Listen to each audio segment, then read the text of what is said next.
வணக்கம். சில பேரெல்லாம் பார்த்துருக்கீங்களா, குறைகள் மட்டும் சொல்லிட்டே இருப்பாங்க. அவங்களுக்கு தான் ஒரு கதை.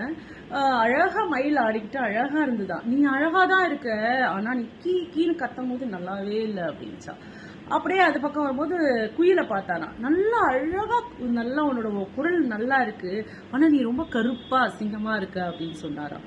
அதுக்கப்புறம் கடலை பார்த்தாராம். கடல் பார்க்க அழகா தான் இருக்கு, ஆனா என்ன நீ உப்பு தண்ணியா இருக்க அப்படின்னு.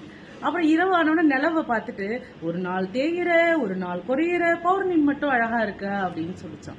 மலைகளை பார்த்துட்டு, நீ ரொம்ப கரடு முரடா இருக்க, நீ மட்டும் மென்மையா இருந்தா நல்லா இருக்கும் அப்படின்னு மலை சொன்னாராம்.